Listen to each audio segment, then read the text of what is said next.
Bonjour à toutes et à tous et bienvenue sur la chaîne YouTube du blog d'un rédacteur web. Pour inaugurer cette chaîne, nous allons répondre à la question de savoir comment effectuer une recherche efficace dans Google pour sa rédaction web. En effet, vous savez qu'il peut être parfois difficile d'obtenir le résultat souhaité dans Google. Nous n'avons pas forcément le ou les bons mots-clés en tête, et puis surtout, il y a aujourd'hui quantité de contenu disponible sur Internet. Plus de 130 000 milliards de pages web indexées par Google, si on en croit le blog du modérateur. Ça, c'est pour le contexte général.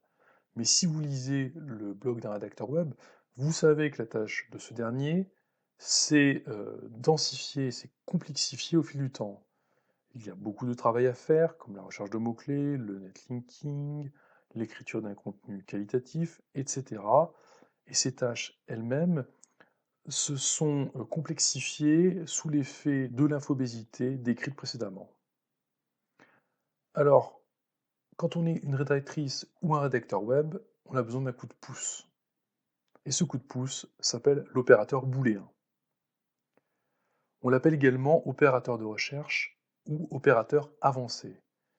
Alors qu'est-ce que c'est? C'est une requête spéciale qui permet d'obtenir une information précise.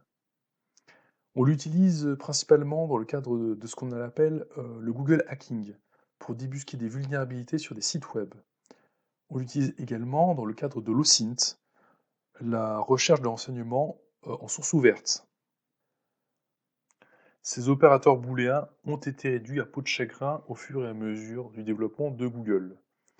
Toutefois, leur efficacité mérite d'en passer en revue certains qui sont particulièrement adaptés pour un travail de rédaction web. Entrons dans le vif du sujet avec les opérateurs de base, que sont les opérateurs plus et moins. L'opérateur plus permet d'inclure plusieurs mots dans une requête. Par exemple, si vous tapez rédaction plus pantalon, sans espace entre le plus et le pantalon, vous tomberez sur tous les résultats qui comprennent ces deux mots. A l'inverse, si vous souhaitez exclure un terme de votre recherche, il faut utiliser l'opérateur moins. Alors en l'espèce, nous allons taper rédaction moins web, donc encore une fois avec une absence d'espace entre l'opérateur et le deuxième mot, et là, nous avons donc tous les résultats qui incluent le mot rédaction, mais qui excluent le mot web.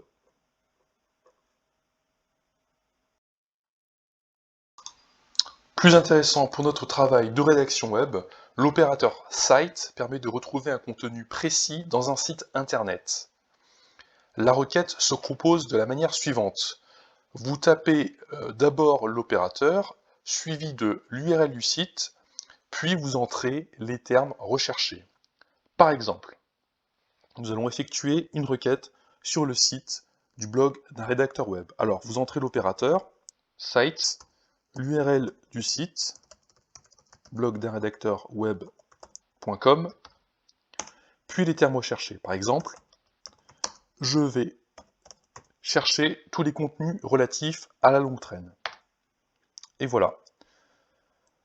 Alors, comme vous pouvez le constater, dans le contexte de la rédaction web, cet opérateur est particulièrement utile pour savoir si un site web traite d'un sujet particulier.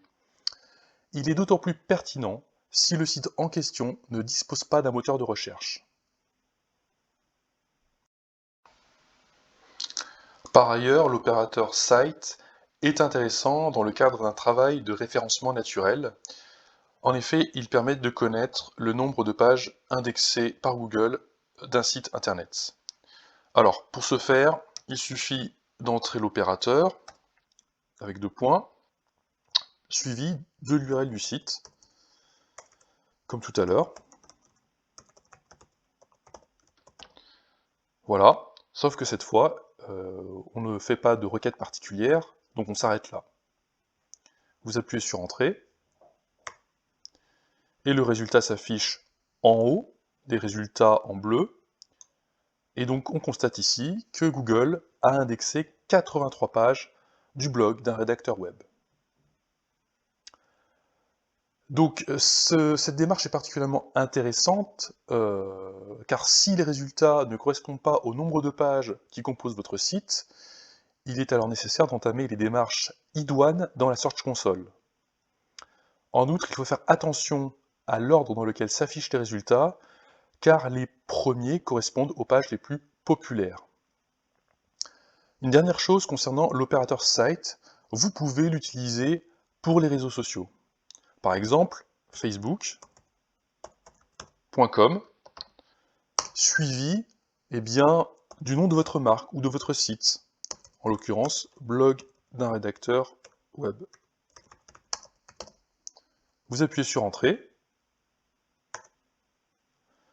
et donc là, vous avez toutes les pages qui sont référencées par Google et qui concernent ce qui se dit sur votre marque sur Facebook.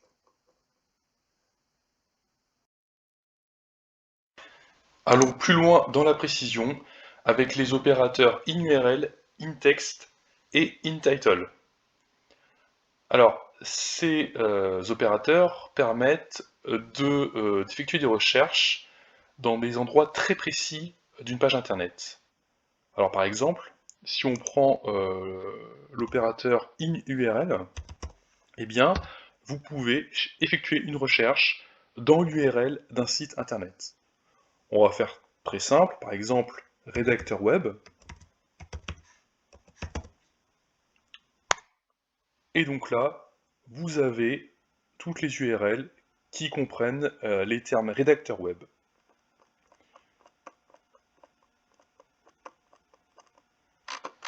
Alors vous pouvez effectuer la même chose pour InText et InTitle. InText, eh bien, comme son nom l'indique, il permet de trouver dans un texte les termes recherchés. Par exemple, rédacteur web. Donc vous avez ici des textes qui comprennent l'expression rédacteur web. Et enfin, vous avez donc l'opérateur InTitle qui permet de retrouver les termes recherchés dans un titre.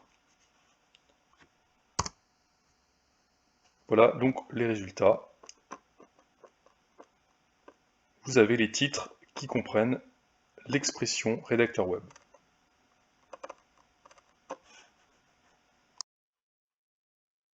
J'aimerais aborder dorénavant l'opérateur des guillemets, que je trouve intéressant. Je l'utilise d'ailleurs assez souvent dans mon travail de rédaction web, mais également au quotidien dans des recherches plus lambda. Alors pourquoi c'est un opérateur intéressant? Parce qu'il permet d'effectuer des recherches extrêmement précises. C'est-à-dire que Google va afficher tous les résultats qui comprennent de façon exacte et dans l'ordre indiqué les termes qui ont été placés entre les guillemets. Alors pour être concret, nous allons prendre l'exemple du blog d'un rédacteur web.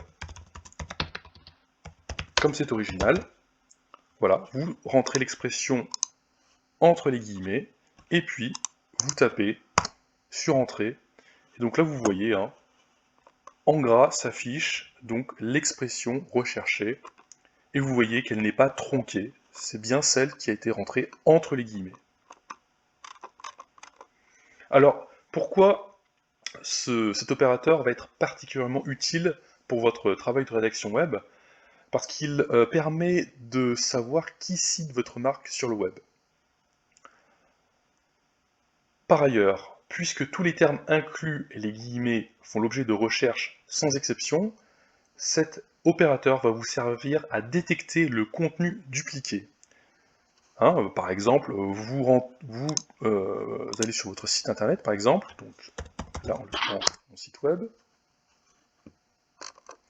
vous prenez un contenu, vous prenez un paragraphe, par exemple celui-là, vous le mettez entre guillemets dans Google, vous tapez sur Entrée, et donc là vous regardez si eh bien, il y a des résultats qui correspondent à ce que vous avez rentré. Bon, là, en l'occurrence, c'est pas le cas, évidemment. Je ne fais pas de contenu dupliqué, mais bien du contenu original. Il y a un autre opérateur que j'apprécie, c'est l'astérisque. En effet, elle est utile pour trouver des idées de contenu lorsqu'on est en manque d'inspiration ou que l'on ne sait pas comment traiter un sujet. Alors, comment l'utiliser? Bien, par exemple, vous rentrez une requête ou un début de requête, au hasard, comment manger, et donc là, vous voyez qu'en dessous s'affichent les suggestions de recherche qui correspondent à des requêtes populaires. Donc déjà, ça vous donne une première idée de contenu sur lesquels vous pourriez écrire et qui sont consultés par les internautes. Mais si vous voulez aller encore plus loin, eh bien vous allez entre les deux termes et vous tapez l'astérisque, et là vous avez d'autres idées de contenu qui s'affichent. Donc voilà, c'est assez intéressant pour doper votre créativité ou chercher des contenus sur lesquels se positionner.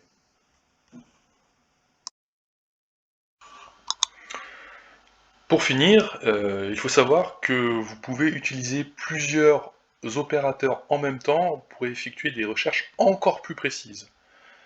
Donc là, il va falloir faire preuve de créativité, effectuer des tests pour voir si les résultats correspondent à vos souhaits. Par exemple, vous avez besoin de savoir si le blog d'un rédacteur web comporte des pages qui traitent à la fois de rédaction web et de SEO. Alors c'est simple, puisque vous faites une requête sur le site du blog d'un rédacteur web, il faut utiliser l'opérateur site, suivi de l'URL du site. Et sur ce site, vous souhaitez avoir des résultats qui concernent la rédaction web et le SEO, eh bien, vous tapez rédaction web, plus SEO, et voilà, vous avez toutes les pages qui parlent de rédaction web et de SEO sur le blog d'un rédacteur web. Alors, d'autres recherches sont possibles, par exemple, la combinaison des opérateurs peut être utile pour rechercher une page typique d'un site web, comme le formulaire de contact. Alors, comment faire? Eh bien, par exemple, sur le blog d'un rédacteur web, vous tapez donc l'opérateur site suivi de l'URL. Et donc, comment rechercher une page précise? Eh bien, je vous donne dans le mille, c'est l'opérateur in-URL, et vous tapez donc contact. Et voilà, vous tombez exactement sur la page souhaitée. Nous venons de voir plusieurs cas d'utilisation combinée d'opérateurs avancés. Il convient d'aller un peu plus loin afin de voir ce que cette technique vous apporte à votre travail de rédaction web. En l'occurrence, l'utilisation combinée d'opérateurs avancés peut vous permettre d'identifier des sites ou des blogs vers lesquels envoyer des articles invités. Si vous faites de la rédaction web, vous savez qu'il faut envoyer des articles invités à des sites ou des blogs, par définition autres que les vôtres, afin de vous faire connaître et de gagner des liens retour. Malheureusement, surtout lorsqu'on débute, on ne sait pas toujours à qui s'adresser. Et c'est là qu'interviennent les opérateurs booléens pour nous faciliter la vie. Donc si vous faites de la rédaction web et que vous souhaitez écrire pour des sites qui font autorité, vous pouvez, par exemple, essayer la requête suivante. Rédaction web, en guise de terme de recherche, entre guillemets, article invité, in URL, article-du-6 invité. Qu'est-ce que cela signifie? Cela signifie que vous cherchez une page spécifique d'un site web qui traite de la question des articles invités et qui va donc vous montrer la procédure pour envoyer les articles. On tape sur Entrée et par exemple, en guise de premier lien, vous avez une page du site webmarketing-com.com qui traite de la façon de savoir comment écrire un article invité. Alors ce qui marche pour cette requête peut marcher pour une autre. En effet, les sites internet ne parlent pas forcément d'articles invités, mais ils peuvent employer une autre expression. Par exemple, proposer un article.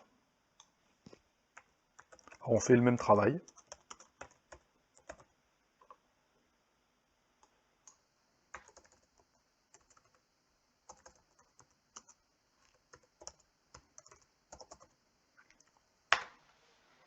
Et voilà.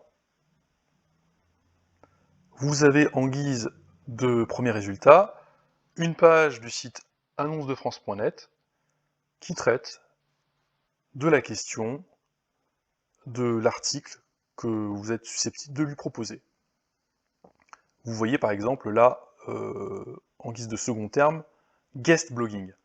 Hein, c'est l'appellation anglaise pour article invité.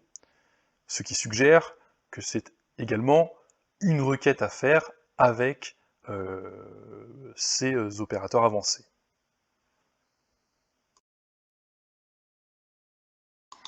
Dans la même veine que l'exercice précédent, nous allons utiliser les opérateurs avancés afin de trouver des sites qui acceptent de publier des infographies. L'objectif, là encore, c'est de dénicher un site à forte autorité qui va accepter votre infographie pour la publier et placer en plus un lien retour vers votre site internet. Alors comment faire? Comme précédemment, vous tapez d'abord la thématique, la rédaction web, puis vous entrez l'opérateur in-URL avec le terme infographie, puis vous tapez l'opérateur in-title et vous rentrez à nouveau le terme infographie. Et donc vous avez comme premier résultat le site abondance.com. Alors si vous faites de la rédaction web, vous savez très certainement que ce site est tenu par un certain Olivier Andrieux, qui est de la vie générale considéré comme le pape français du référencement naturel. Et donc si vous consultez son site, vous savez que le monsieur est très friand des infographies, qu'il va piocher un peu partout sur le web pour illustrer ses articles. Et c'est donc peut-être le moment pour vous de lui proposer une de vos infographies et d'obtenir en retour un backlink de très grande qualité.